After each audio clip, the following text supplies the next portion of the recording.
नमस्कार, बहुत स्वागत है आप सभी का। आप देख रहे हैं आपकी बात छत्तीसगढ़। मैं हूं अभिलाष मिश्रा। छत्तीसगढ़ विधानसभा में आज फिर अपने ही विधायकों ने सरकार से तीखे सवाल कर दिए। विषय बहुत गंभीर था। विषय था जबरन धर्मांतरण और उसमें एनजीओ की भूमिका। जी हां, एनजीओ मतलब नॉन गवर्नमेंट जो ऑर्गेनाइजेशन है, जिनको बाहर से वित्तीय मदद मिल रही है, खासतौर से विदेशों से। छत्तीसगढ़ में उन पर आरोप लग रहे हैं कि वहां पर बहुत तेजी से क्रिश्चियन कन्वर्जन वहां पर चल रहा है। हिंदुओं को, आदिवासियों को क्रिश्चियन के तौर पर कन्वर्ट किया जाता है। ये बड़ा सियासी मुद्दा छत्तीसगढ़ का बहुत दशकों से रहा है, लेकिन इसको लेकर कोई आज तक मुकाम पर ये चीजें नहीं पहुंच पाई हैं।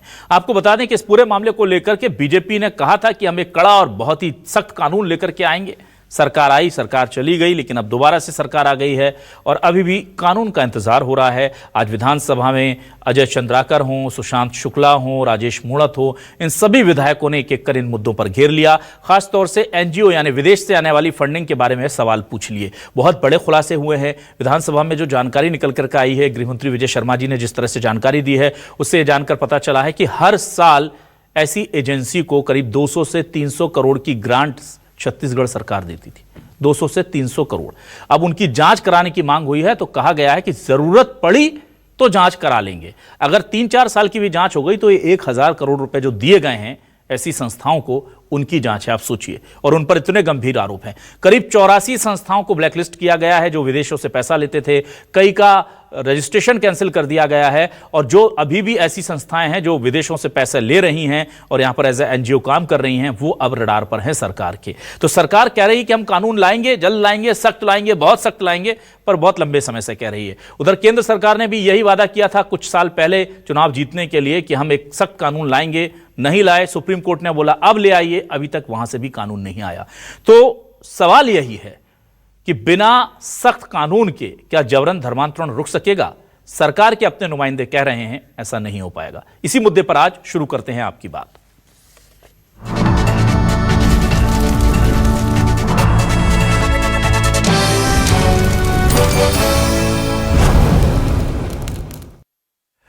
तो इस सत्र में मैन ऑफ द सीरीज का खिताब ले जाने वाले अजय चंद्राकर जी जो हैं, मैन ऑफ द सत्र सेशन कह सकते हैं, मैन ऑफ द सेशन का खिताब, क्योंकि जिस तरह से वो मुद्दों पर सरकार को घेर रहे हैं, बड़े सुर्खियों में हैं।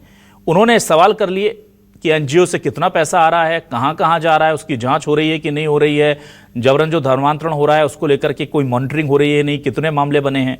ऐसे ही सुशांत शुक्ला ने भी कुछ सवाल अपनी सरकार से पूछ लिए।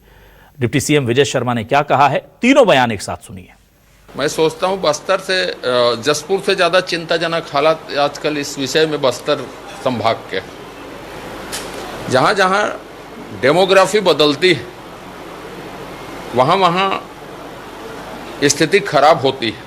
छत्तीसगढ़ की डेमोग्राफी तेजी से बदल रही है, इसको रोका नहीं गया, इसके लिए कड़े कानून नहीं बनाए गए धर्मांतरण के लिए, तो आगे चल के स्थिति बहुत गंभीर होगी। 7 समुंदर पार की शैतानी शक्तियों को संचालित करने के लिए जोशुआ प्रोजेक्ट छत्तीसगढ़ में धर्मांतरण, उपाख्य मतांतरण को संचालित कर रहा है और प्रशासन उस पर गैर गंभीरता के साथ काम कर रही है। इस पर आज आपत्ति दर्ज की गई है और आने वाले समय में ऐसे जितने भी प्रोजेक्ट प्रदेश में चल रहे हैं इनके विरुद्ध कार्रवाई हो, ताकि छत्तीसगढ़ धर्मांतरण और मतांतरण मुक्त हो सके। ऐसे संस्थाओं को राशि दी जाती है। एक तो जो संस्थाएं वो हैं जो विदेश से आर्थिक सहयोग प्राप्त करते हैं, तो छत्तीसगढ़ में ऐसी 364 संस्थाएं थीं जिनको विदेशी फंडिंग मिलता था। उसमें से 84 संस्थाओं को कैंसिल किया गया है केंद्र सरकार के माध्यम से। धर्मांतरण के संदर्भित कार्यवाहियां हैं तो 2024 में 12 कार्यवाहियां पुलिस के माध्यम से की गई,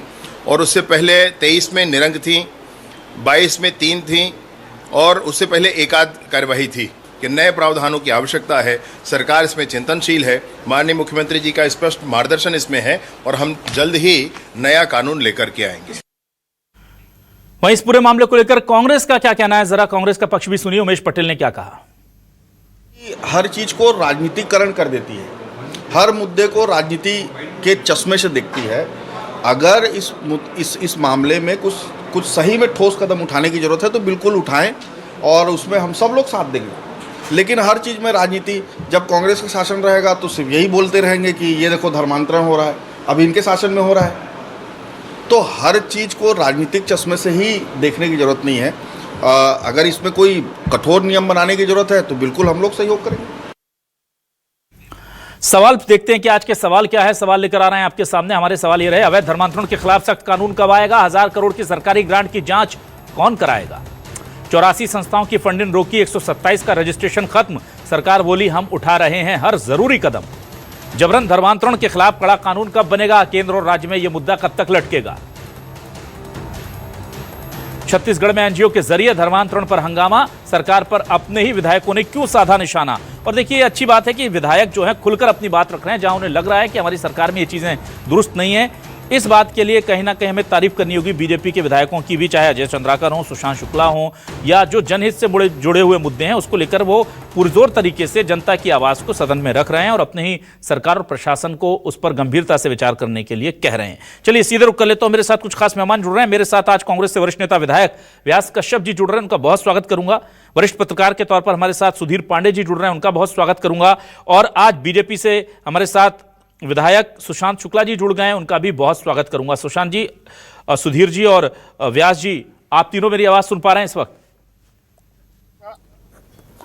जी सुशांत जी, आपका जो लेंस है वो शायद थोड़ा एक बार उसको साफ कर लेंगे, वो साफ मैं आपको देख नहीं पा रहा हूं, तो जरा लेंस साफ कर लीजिए।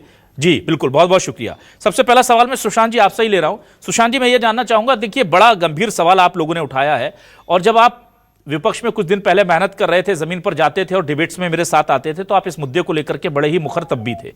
लेकिन अभी भी हम देख रहे हैं कि कानून, जो सख्त कानून की बात आप लोग कहते थे, उसका इंतजार है, कब खत्म होगा सर? देखिए, मैं तो इस बात पर बिल्कुल पक्षधर हूं कि मतांतरण के विरुद्ध कड़ी से कड़ी कार्रवाई और अध्यादेश के तहत नियम बने। परंतु देखने में ये आ रहा है पिछले कुछ महीनों में जोशुआ प्रोजेक्ट के नाम पर एक विदेशी फंड पर आधारित संस्था छत्तीसगढ़ में मतांतरण का कुचक्र चला रही है, और ये अभी से नहीं, पूर्ववर्ती सरकार के समय से चला रही है। आवश्यकता है ऐसे संस्थाओं के पैर पर हथकड़ी लगाकर उनको काम रोकने का। जो छत्तीसगढ़ में एक वर्ग है, खासकर पिछड़ा वर्ग समाज, उनको पूजा पद्धति बदलकर लगातार भया दोहन करके कहीं पर लाभ का स्वार्थ दिखाकर ये मतांतरण की व्यवस्था बनाई जा रही है। मैंने आज विजय शर्मा जी के स्थगन ध्यानाकर्षण प्रस्ताव पर, जहां पर अजय चंद्राकर जी ने लाया, उस पर स्पष्ट तौर से पूछा, और जोशुआ प्रोजेक्ट संबंधी कोई भी शिकायत नहीं है, जबकि कोनी थाना जो मेरी विधानसभा के केजरीवाल से लगकर एक कांग्रेसी नेता के व्यवसायिक संस्थान पर वो कई महीने तक चंगाई सभा करते रहे और उसकी अनुमति नहीं थी। और आज भी कह रहा हूं कि वो कांग्रेसी नेता के परिसर से लगी हुई शासकीय जमीन पर टेंट लगाकर वो चंगाई सभा कर रहे हैं। आपको कुछ दिनों पहले एक वीडियो आया जिसमें पीआई धर्मांतरण बंद कराने जाने वाले कार्यकर्ताओं को रोककर धमका रहा था और गाड़ी में धकेल के बल प्रयोग कर रहा था। हालांकि आज वो वर्तमान में सस्पेंड हो गए, परंतु ऐसे काम ना करने पड़े, यही आग्रह माननीय गृह मंत्री जी से किया गया है। और जोशुआ प्रोजेक्ट जैसे जितने भी फर्जी प्रोजेक्ट विदेशों से राशि प्राप्त करके मतांतरण की व्यवस्था के साथ कुचक्र चल रहे हैं, सात समुद्र पार की शैतानी शक्तियों को छत्तीसगढ़ के सामाजिक ताने बाने को बिगाड़ने की व्यवस्था बना रहे हैं, ऐसी व्यवस्था के विरुद्ध कार्रवाई होनी ही चाहिए, कि हमने मांग की। ठीक है व्यास कश्यप जी, ये देखिए बड़ा मुद्दा है, और आपके समय में आज मैं भी सुन रहा था, उमेश पटेल जी कह रहे थे कि हमारे ऊपर आरोप लगाते थे कि धर्मांतरण हो रहा है, और खुद ही गृह मंत्री कह रहे हैं कि 2022 में 3 मामले थे, 23 में 0 थे और 24 में 12 हो गए। तो आंकड़ों पर देखें तो ये धर्मांतरण के मामले बढ़ गए हैं, या आप लोगों पर जो आरोप लगते हैं कि आप लोग प्रकरण ही दर्ज नहीं करते थे, वो मामला है? देखिए, वर्तमान सरकार डबल इंजन की है जी। रही बात धर्मांतरण की, निश्चित रूप से प्रदेश और देश हित में धर्मांतरण उचित नहीं है, परंतु बार बार कांग्रेस के ऊपर आरोप लगा देना, जैसे माननीय मेरे मित्र सुशांत शुक्ला जी भी बोल रहे थे कि एक कांग्रेसी नेता के बगल में चंगाई सभा हो रहा था, धर्मांतरण हो रहा था। मैं सुशांत शुक्ला मेरे विषय में जानते हैं आदरणीय मिश्रा जी। देखिए, मैं सीधी सी बात कह दूं, वास्तव में हम बचपन से भी जिस संस्था से जुड़े हुए थे, निश्चित रूप से उसकी पाठ धर्मांतरण के विषय पे भारी हमको बताया जाता था, सुनाया जाता था। एक भारी समस्या प्रदेश और देश के लिए है कि जबरदस्ती धर्मांतरण नहीं होना चाहिए, पर धर्मांतरण के विषय को लेकर राजनीति नहीं होनी चाहिए। चाहे कांग्रेस हो, भाजपा हो, चाहे अन्य दल कितने भी क्यों ना हो, धर्मांतरण के लिए राजनीति ना करे। सभी पार्टी के लोग धर्मांतरण के खिलाफ है। जबरदस्ती धर्मांतरण नहीं होना चाहिए। कानून के आधार पर कहीं पे कोई होता है, नियम है, कानून है कि भाई 6 महीने पहले आप कलेक्टर में आवेदन दीजिए, आवेदन देने के बाद ये कार्रवाई होती है। पर अब तो ये डबल इंजन की सरकार है। आज ही वो जो ऐसा फंड की बात कर रहे थे जहां हजारों करोड़ रुपए आते हैं, तो भैया हजारों करोड़ रुपए आ रहे हैं तो करा लीजिए ना, चेक करा लीजिए ना। केंद्र में भी आप बैठे हैं, प्रदेश में भी आप बैठे हैं, परंतु कृपा करके आप अपनी नाकामियों को दूसरे ऊपर न थोके। निश्चित रूप से इस प्रदेश और देश के लिए यह गंभीर विषय धर्मांतरण का है। अगर धर्मांतरण बढ़ता जाएगा, कहीं न कहीं पे जातिगत जो हमारी विषमता है उसका कारण यह जरूर है। अगर स्थिति बेहतर रहती तो कौन व्यक्ति अपने धर्म छोड़कर दूसरे धर्म अपनाता? यह चिंता का विषय है। हमको सबको मिलकर, हमारे जितने भाई हैं सबको हमको समझाना पड़ेगा ताकि राष्ट्र हित में धर्मांतरण उचित नहीं है, इस पर रोक लगाए सरकार। और कानून बनाने की बात है। पिछले वर्ष भी यह विषय आया था जब सांस्कृतिक मंत्री माननीय बृजमोहन अग्रवाल जी के स्टेटमेंट था कि हम अतिशीघ्र प्रदेश में एक कड़ा कानून लेके आएंगे। साल भर हो गया, ये कानून विधानसभा में कब आएगा? सर्वानुमति से पास होगा, इसकी गारंटी देता हूं, बशर्ते ये अपने आप सबको, जितने सभी भाई हैं सबको एक समझे, राजनीति इसमें कृपा करके न करें। ठीक है, सुधीर पांडे जी आपके पास आता हूं। सुधीर पांडे जी, बिल लाने की बात केंद्र सरकार ने की, सत्ता में आ गई बीजेपी की जब सरकार नहीं बनी थी तब, और उसके बाद से 3rd टर्म भी हो गया लेकिन अभी तक बिल नहीं आया। एक मामले में तो सुप्रीम कोर्ट ने अनुरोध कर लिया कि भाई बना लो ना, सख्त कानून आप बोल रहे थे तो बना लो। वो सुप्रीम कोर्ट की गुजारिश के बाद भी या सुप्रीम कोर्ट के जो निर्देश है उसके बाद भी अभी तक केंद्र भी कोई सख्त कानून जो बोला गया था, जैसा वादा था, वो नहीं बन पाया। छत्तीसगढ़ में भी 1 सवा साल हो गया है। तो क्या वाकई में इतना उलझा हुआ मामला है या इच्छा शक्ति की कमी है या वोट बैंक की पॉलिटिक्स है, उसकी वजह से बीजेपी की सरकार चाहे केंद्र की या राज्य की हो वो हिचक रही है कि नहीं अभी नहीं बनाना है? अविनाश, हम पहले भी इस मुद्दे पे चर्चा किए थे, एक बार याद होगा। डीलिस्टिंग एक ऐसा मसला है जिसको लेकर के केंद्र सरकार अभी तक निर्णय नहीं बना पाई है और न ही विपक्ष उसमें आगे आ पाया है। दोनों दल बात जरूर करते हैं कि हम कड़ा कानून बनाएंगे, मगर इसका सिर्फ एक उपाय है। डीलिस्टिंग जो है, जो व्यक्ति दूसरे धर्म और दूसरी पूजा पद्धति को मान रहा है उसको संविधान द्वारा आदिवासियों को प्रदत्त जो सुविधाएं हैं, जो उनके धर्म रीति रिवाज के आधार पर हैं, उससे स्वयं ही वो मुक्त हो जाते हैं। सीधी सी बात यह है कि अगर वो डीलिस्टिंग को लागू करेंगे, धर्मांतरण की प्रक्रिया पे बहुत तेजी से रोक लगेगी।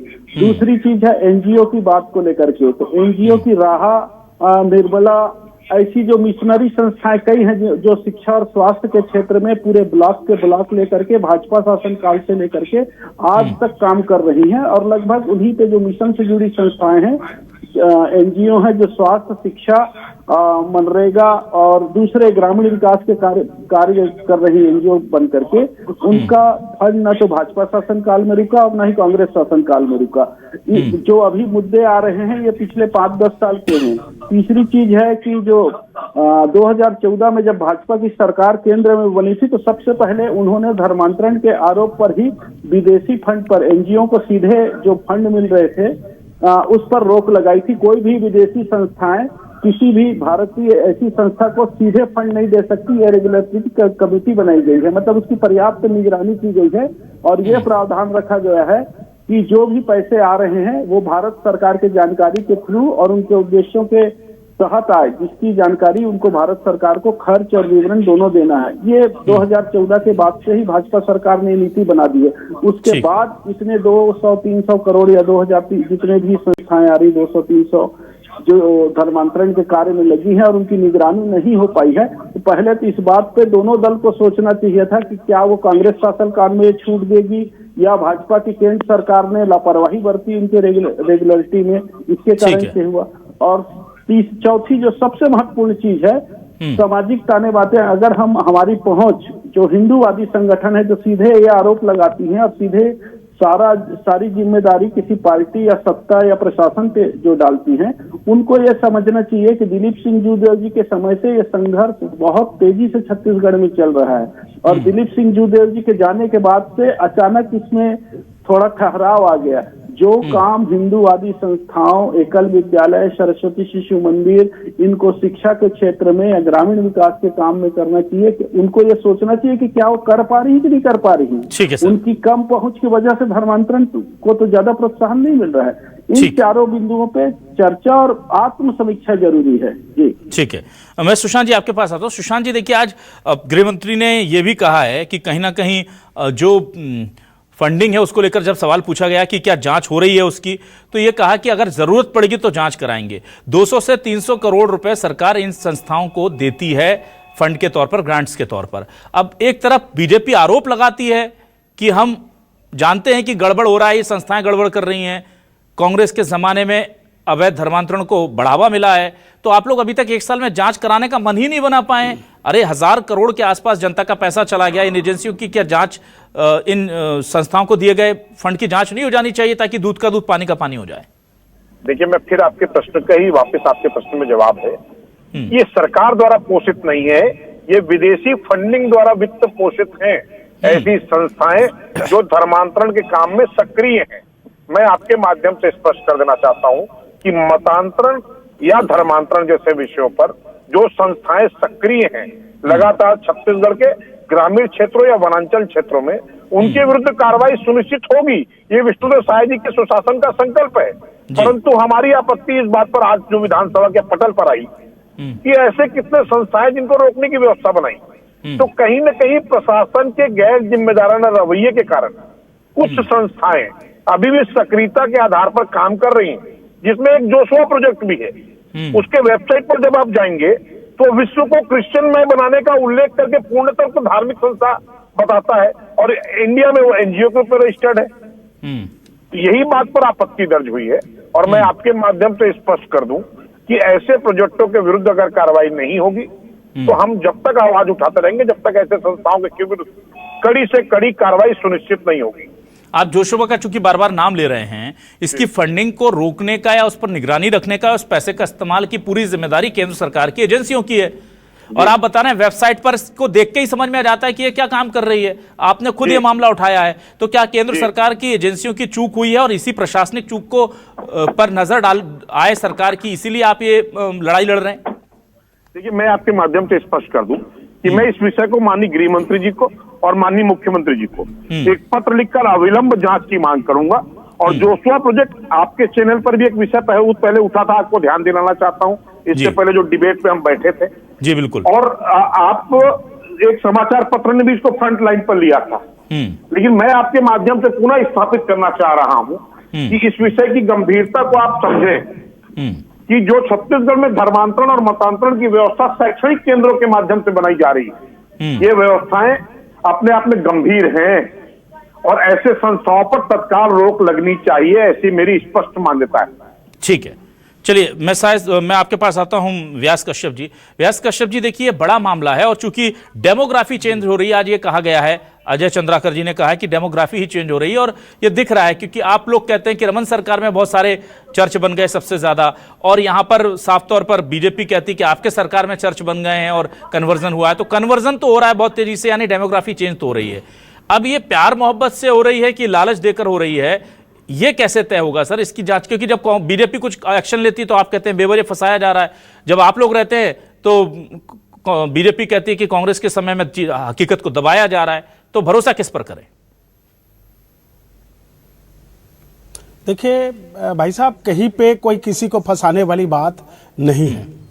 मैंने शुरू में कहा कि यह निश्चित रूप से राष्ट्रीय समस्या है छत्तीसगढ़ के साथ साथ। आप देखिए कि जिस प्रकार से भारत के जो नक्शे हैं, मिजोरम, नागालैंड, मणिपुर, ऐसे जो राज्य हैं, आसाम, उनकी संख्या भारी संख्या में होगी क्या वो देश से बाहर हो गए हैं। आज छत्तीसगढ़ में भी पहले जसपुर की बात आती थी और अब जसपुर से लेकर बस्तर तक की बात अब आ गई है। मेरा यह मानना है, यह कथन है कि भाई हमारी जो संस्थाएं हैं जो हमारे धर्म के लिए काम करती है, ऐसे क्या कारण है कि हमारे धर्म के लोग, हिंदू धर्म के लोग, ऐसे क्या कारण है कि हम क्रिश्चियन की ओर बढ़ रहे हैं? उन कमजोरियों को भी हमें ध्यान देना पड़ेगा। और शासन स्तर पर मैं यह मांग करना चाहूंगा कि राजनीति को छोड़े, सब कोई मिलजुल कर उसके साथ आप सभी दल के लोग छत्तीसगढ़ में अगर हैं, सभी एक धर्म के लोग हैं, सब एक धर्म के अधिकांश अनुयायी हैं, सबका मानना है कि मतांतरण और धर्मांतरण नहीं होना चाहिए। तो विश्वास में लेकर कीजिए ना। आप तो खाली राजनीति करने के लिए नहीं महोदय, आप खाली राजनीति करने के लिए जी मैं मेरी बात कहने लीजिए, फिर आपकी बात में सुनूंगा महोदय। खाली राजनीति करने के लिए धर्मांतरण को आप जीवित करके रखा है। 2014 से माननीय नरेंद्र मोदी जी की सरकार है और इसी बीच में 15 साल डॉक्टर रमन सिंह की सरकार थी, 5 साल भूपेश की सरकार थी और 1.25 साल हो गया। अभी भी भारतीय जनता पार्टी के विष्णुदेव साय की सुशासन है। तो हमारी यह मांग उनके साथ हम भी शामिल हैं कि धर्मांतरण पर रोक लगे, कठोर से कठोर नियम बनाए, ताकि यह देश भाईचारा और एक होकर हम सब कोई साथ चल सके। ठीक है व्यास कश्यप जी, लेकिन आपके आंकड़े आपकी सरकार के तो कुछ और कहते हैं। आपकी सरकार कहती है कि 2022 में महज 3 और 2024 में एक भी धर्मांतरण का मामला था ही नहीं प्रदेश में। फिर आप कह रहे हैं कि धर्मांतरण हो रहा है या धर्मांतरण को लेकर कार्रवाई हो। जब कोई घटनाएं नहीं हो रही हैं, केस ही दर्ज नहीं हो रहा है, तो आप क्यों फिर कार्रवाई की मांग कर रहे हैं? जो कानून है वही काफी पर्याप्त है फिर तो। देखिए 2024 में 12 बताए हैं, है ना भाई, और 22 में खाली 1 था। तो मेरा कथन यह है कि अगर हुआ है धर्मांतरण, कैसे प्रकरण आए हैं, तो उस पर कठोर कार्रवाई करे।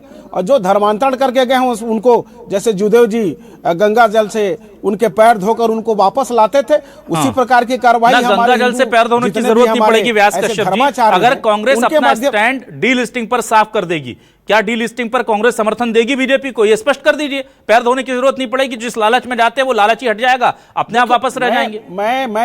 देखिए मैं कांग्रेस की बात, मैं पार्टी की क्या स्टैंड है मैं नहीं जानता, पर व्यास कश्यप का स्टैंड स्पष्ट है कि ऐसे लोग जितने हैं उनको आप अपना तो मानो तो सही।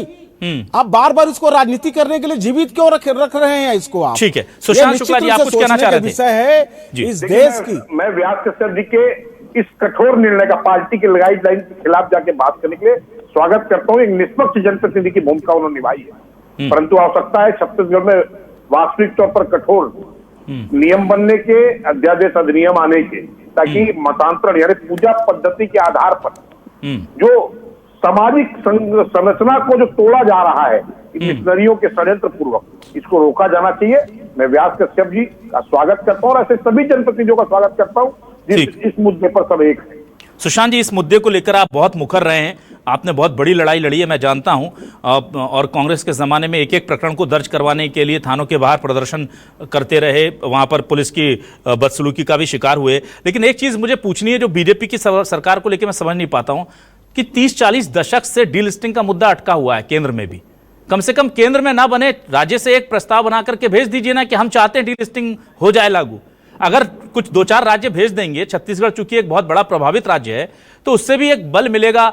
शायद हिम्मत नहीं जुटा पा रही है केंद्र सरकार, अभी तक उसको लेकर के दबा करके बैठी हुई है। तो डीलिस्टिंग को लेकर आपकी सरकार कम से कम विधानसभा से कोई प्रस्ताव पारित करके वहां भेज सकती है क्या केंद्र में, एक संदेश देने के लिए? देखिए, मैं इस विषय पर आपके विषय पर वो संज्ञान लाना चाहता हूँ कि वर्ग भेद की राजनीति करके वर्ग संघर्ष को पैदा करने वाली कुछ ताकतें भारत और छत्तीसगढ़ में सक्रिय हैं और बहुत सारी विषमताओं की व्यवस्थाओं के साथ अध्यादेश अधिनियम आते हैं जिनका परीक्षण किया जाना आवश्यक है। मैं आज आपके माध्यम से स्पष्ट कर दूं कि मिशनरी के बहुत सारे शैक्षणिक केंद्र वनांचलों और ग्रामीण क्षेत्रों में चल रहे हैं। सामाजिक ताने बाने को ठेस पहुंच सकती है, ये सब चीजों का परीक्षण करना चाहिए, लेकिन परीक्षण जल्द पूरा हो और उसके साथ सार्थक परिणाम के साथ धर्मांतरण के विरुद्ध कानून बने, यही आपके माध्यम से मांग है। सर 60 के दशक में शायद मुझे लगता है पहली बार मामला केंद्र में पहुंचा था, 70 से लेकर अभी तक सरकारें सोच रही हैं उस पर, तो मुझे लगता है कि इतना गंभीरता से विचार होना चाहिए। सर, पंडित रविशंकर शुक्ला जी के नेतृत्व में नियोगी कमीशन बना था, मैं आपको ध्यान दिलाना चाहता हूँ जी, और उस नियोगी कमीशन ने स्पष्ट प्रावधान के तहत स्पष्ट उस दौर पर आज से 50 साल पूर्व 50-60 दशक 5-6 दशक पूर्व ये नियम बनाए थे। आज आवश्यकता है उसके परिपालन की, और तो मैं यही मानता हूं कि छत्तीसगढ़ में जल्द ही धर्मांतरण उपाख्य मतांतरण के विरुद्ध एक कठोर कानून बनेगा और उस पर कार्रवाई भी होगी। ठीक है, फाइनल कमेंट मैं ले लेता हूं सुधीर पांडे जी से। सुधीर पांडे जी, जो आप बता रहे हैं कि ना किसी पे कार्रवाई करने की जरूरत पड़ेगी, ना जबरदस्ती कानूनों में बदलाव की जरूरत पड़ेगी। इसका सीधा साधा निदान है। और जो बहुत किसी को भी जब मैं बताता हूं कि डीलिस्टिंग असल में है क्या, अपने दर्शकों को बता दूं कि डीलिस्टिंग दरअसल वो मांग है जिसमें जो आदिवासी अपना धर्म परिवर्तन कर दूसरे धर्म में चले गए हैं, उन्हें आरक्षण का लाभ जो है वो आदिवासियों के तौर पर ना मिले, वो मांग की जा रही है। और इसके पीछे की एक बड़ी वजह यह भी बता दूं, क्योंकि उसके पीछे बड़ी वजह है कि एक कुछ सर्वे किए गए थे, उसमें यह पता चला कि आदिवासियों के लिए रिजर्व जो पोस्ट हैं, उन रिजर्व पोस्ट पर 80% से ज्यादा पोस्ट पर महज 8 से 10% कन्वर्टेड आदिवासी, जो कि अब आदिवासी रह नहीं गए, उनका कब्जा है। क्योंकि वो पढ़ लिख लेते हैं, उनके पास संसाधन होते हैं। वो गरीब आदिवासी जो है, जो गांव में पड़ा हुआ है, बस्तर में, जशपुर में, उसकी जगह पर वही लोग बार बार आरक्षण का लाभ ले रहे हैं। तो ये बहुत जायज डिमांड है। लेकिन ये कहां, सुधीर पांडे जी, मैं आपसे जानना चाहूंगा, बीजेपी और कांग्रेस कहां अटक रहे हैं? क्या वोट बैंक की राजनीति की वजह से अटका हुआ है सारा मामला? बिल्कुल स्पष्ट है अभिलाष जी, वोट बैंक के कारण ही अटका हुआ है। भाजपा सरकार पूरे बहुमत से अपने सारे कानून पास करा रही केंद्र में। ये सिर्फ राज्य का मामला नहीं है। पहले तो हमको ये ध्यान देना चाहिए कि सिर्फ छत्तीसगढ़ सरकार नहीं कर सकती। इसके लिए केंद्र सरकार को जो आदिवासियों के लिए जो संवैधानिक व्यवस्थाएं हैं उसका पालन कराना पड़ेगा। और इसके लिए जैसे हम ब्लॉक के लेकर के निर्णय नहीं कर सकते, उसी प्रकार हम आदिवासियों के लिए बने गए संविधान में संशोधन किए बगैर इसको हम राज्यों में भी लागू नहीं कर सकते। ये बिल्कुल स्पष्ट है, ये दोनों राजनीतिक दल जानते हैं। और वहाँ इस पर जो भाजपा के सहयोगी दल हैं, शायद वो भी तैयार नहीं हो पाते, या उनकी मदद नहीं मिल पाती, या उनको लगता है कि हमारा वोट बैंक टूट जाएगा। पहली वजह यह है। इसके साथ साथ डीलिस्टिंग के साथ एक और बहुत बड़ा मुद्दा है कि जो सामाजिक जागरूकता होती है हिंदूवादी संगठनों को, हम मिशन स्कूल अस्पताल को बंद तो करा सकते हैं, मगर उनकी वैकल्पिक व्यवस्था हमको खड़ी करनी पड़ेगी। पहले जैसे हम सरस्वती शिशु मंदिर था, जो जहाँ मिशन स्कूल से ज्यादा था पढ़ने का क्रेज, उसको हम लगभग नष्ट कर चुके हैं। हमारे जो वनवासी कल्याण आश्रम है, जो इस कार्य के लिए बनी हुई है, जो जशपुर से ही संचालित होती थी, शायद वो अपना काम उतना प्रभावशाली ढंग से नहीं कर पा रहे हैं जितना मिशनरी कर रहे हैं। तो इन मुद्दों पर भी ध्यान देने की आवश्यकता है। दोनों चीजें जब साथ चलेंगी तभी इस समस्या का हल हो पाएगा। किसी के धर्मांतरण को रोकने का हक किसी को नहीं है अगर वो कानूनी तरीके से करते हैं। अगर वो प्रलोभन दे करके गलत ढंग से करते हैं तो उसके लिए कानून ऑलरेडी बने हुए हैं। ठीक है। तो देखिए कितनी बड़ी अजीब विडंबना है कि इसी छत्तीसगढ़ में पूरे देश के, मुझे याद है कि 2 साल 2.5 साल पहले पूरे देश के आदिवासी इकट्ठा हुए और डीलिस्टिंग को लेकर के बहुत बड़ा प्रदर्शन किया था। उस वक्त बीजेपी ने उनका समर्थन किया था। आज जब सत्ता में केंद्र और राज्य में बीजेपी है तो इसको लेकर वो अभी डिसीजन नहीं ले पा रहे हैं। और जो कांग्रेस है वो भी अपने समय में इस पूरे मामले को दबा करके बैठी रही। सुशांत जी, अब समय खत्म हो गया, माफी चाहूंगा बहुत, लेकिन हाँ एक चीज तय है कि जिस तरह से व्यास कश्यप जी और सुशांत शुक्ला जी पार्टी लाइन से इतर अपनी मन की बात रख रहे हैं, जनता की मांग की बात कर रहे हैं, न्याय की बात कर रहे हैं, उसको लेकर के अब उम्मीद जगी है कि शायद इस पूरे मामले पर कोई फैसला आएगा। लेकिन जिस तरह से दशकों से यह मामला अटका है, अभी शायद इंतजार बहुत लंबा है। बहुत शुक्रिया सुशांत जी, व्यास जी और सुधीर पांडे जी हमारे साथ जुड़ने के लिए। दर्शकों का भी बहुत शुक्रिया। नमस्कार।